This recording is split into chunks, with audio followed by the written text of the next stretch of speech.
A very good evening. You're watching the Press Preview. It's our first look at what is on Sunday's front pages. And tonight we'll see what's making the headlines with the journalist and author Rachel Shabi and the leader writer at the Daily Telegraph, Tim Stanley. Great to see you both again. We'll chat in a moment. We'll have a look first, though, at the front pages for you, starting with The Observer, which says Boris Johnson is expected to make the head of the civil service the fall guy over Partygate in a desperate effort to save his own job.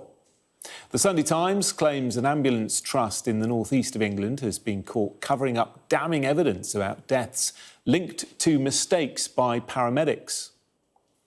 The Transport Secretary, Grant Shapps, has told the Sunday Telegraph the government is planning a way to break the stranglehold trade unions have on the public. Here's the Sunday Express. In an interview with the paper, the Education Secretary, Nadeem Zahawi, says every pupil in England will be eligible for free personal tuition under new plans.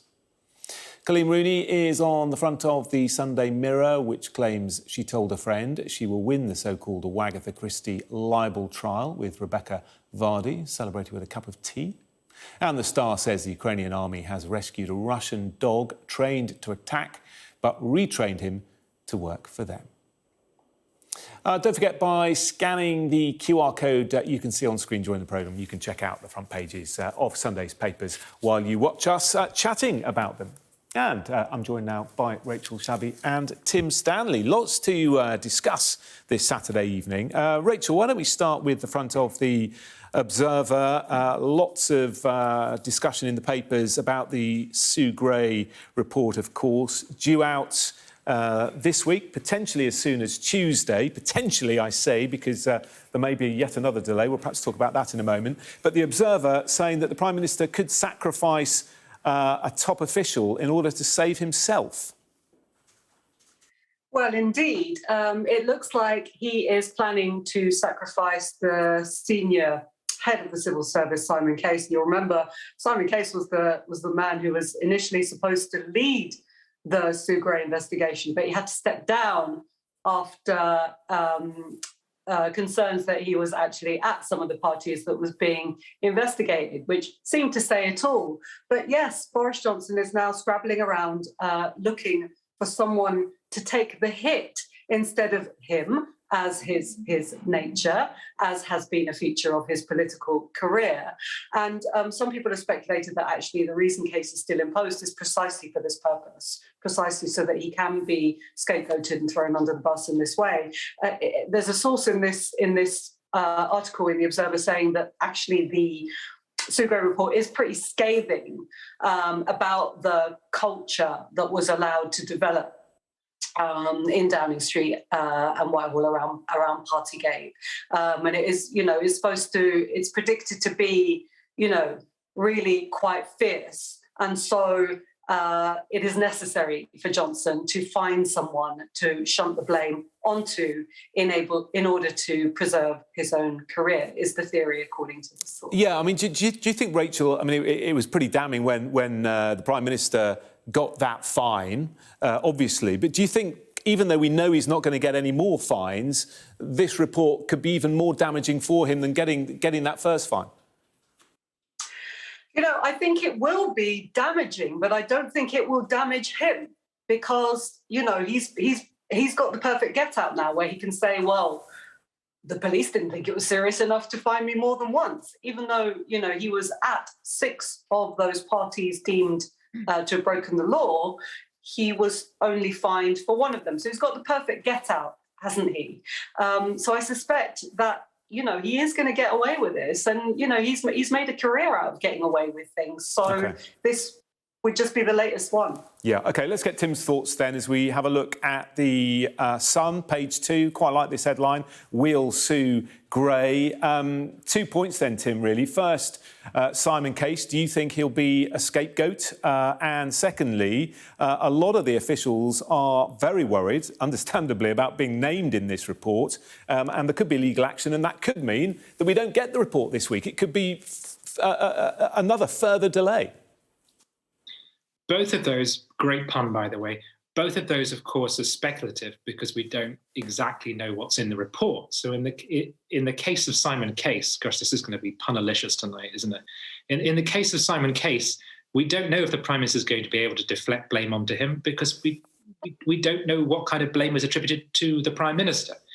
In the case of whether or not people will end up suing, well, it was reported late this week that senior officials are going to be named. And if they are, then it wouldn't surprise me if they took some sort of legal action. Of course, junior officials who've been fined during all of this don't have the recourse to calling a lawyer.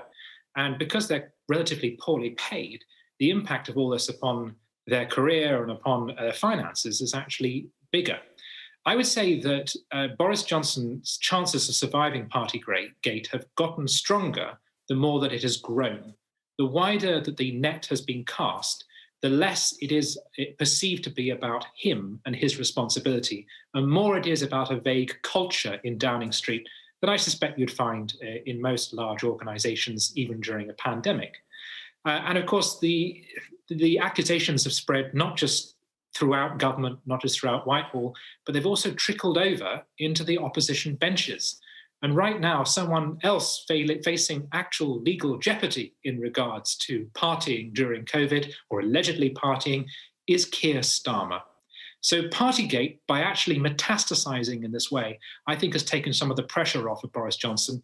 And I think it's very hard to imagine a scenario under which backbenchers who've put up with so much in the last few weeks and who are so desperate to move on to other issues, I think it's very unlikely they're going to be sending letters to the head of the 1922 committee demanding that the Prime Minister go. OK, we spent quite a lot on this topic, so I do want to move on, if that's OK, Rachel, moving on to events down under. Front of the Telegraph, Labour's Albanese, Albo, as they call him in Australia, vows to end climate wars. He's the new Prime Minister of Australia. What do you make of this? The centre-left strikes again. This is the first win for Australian Labour Party in 10 years, and he won on a platform of change. Interestingly, the Greens and the Independents did well in this election also. It does seem to be an election that was fought on the basis of climate emergency and also the cost of living. And so parties that actually speak to that talk about solutions for that. And this Labour leader did lean quite heavily into investing in climate, in renewable energy sources, etc., and tackling the climate emergency. By contrast with the outgoing Prime Minister, Australian Prime Minister Scott Morrison, who you remember during the bushfires of 2019 denied the link with the climate emergency, whereas climate science is quite clear that these natural disasters and extreme weather events are made more frequent and more extreme by the climate emergency. So it does seem like he was punished for his take on the climate crisis, where Labour is being rewarded for actually having policies to want to deal with it. OK, same story in The Sun, page 2, Labour grabs power.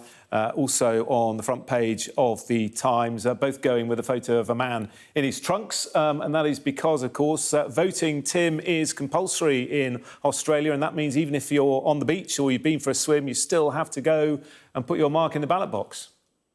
Absolutely. We usually have dogs at polling stations. That's the thing everyone tweets about. But Australians seem to have trunks at polling stations. That's their thing. Every election is specific and occurs in a particular context. In the case of this recent election, yes, Labour and the left are the winners. But Albanese has moved to the centre in order to be able to win. Also, you've seen a fracturing of politics, which has hurt both parties long term, the emergence of a Green party on the left, but also on the right. Scott Morrison, the incumbent Prime Minister, was hurt by a sort of defection of what you might call Goldsmith-style environmentalist conservatives under a so-called Teal coalition, also running on women's rights, also running on women's underrepresentation in politics, also running against corruption. So this is as if Rory Stewart set up a party, basically, but it was run by a woman. So the right had fractured as well, and the liberal environmentalist conservatives had gone their own way and split the vote. So every election has particular circumstances, but undeniably, yeah, this is a win for the ALP, who will probably form a Green-style coalition like they have in Germany.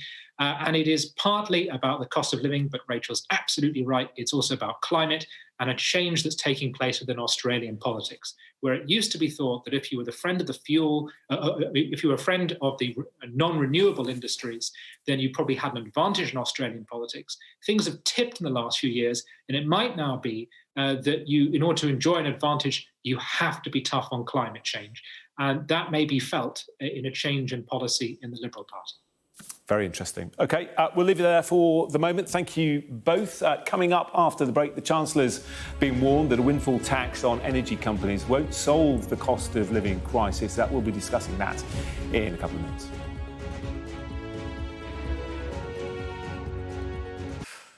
Hello again, part two of the press preview. Tim and Rachel still with us. Rachel, let's talk about the windfall tax, shall we? The Sunday Telegraph and the Times putting it on their front pages, both taking a slightly different take on it. The Telegraph is saying that ministers are warning Sunak it's not the right way to go. We know Brandon Lewis, Sajid Javid both say they don't like the idea. But the Sunday Times has got a line that the Chancellor is attracted by the idea of a sort of pro-investment form of the windfall tax, different rates of tax depending on how much a company was prepared to invest in the UK. Do you think a windfall tax in some form, Rachel, is on the way? I don't know, but I do know that it should be, and I do know that the government's own internal polling shows 80% of the population support it as well.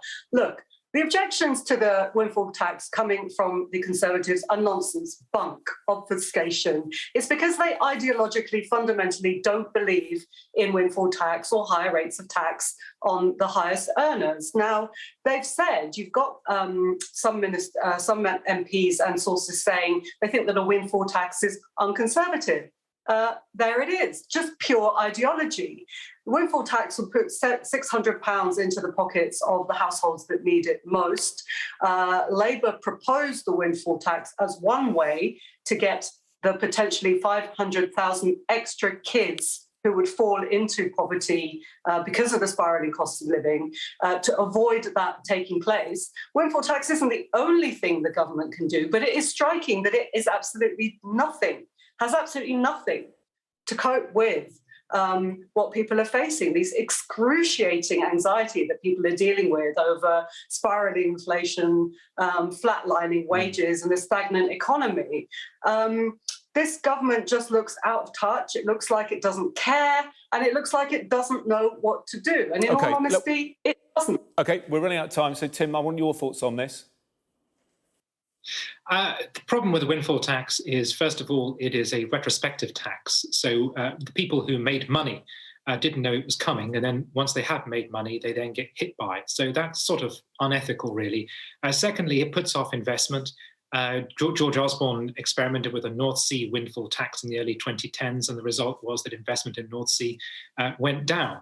So the government is worried that it could take that, give a little bit of money back to the voters, but actually kill off the kind of long-term investment in North Sea gas, which you need if you're going to increase production and lower prices. BP suggested that that wouldn't happen, didn't they?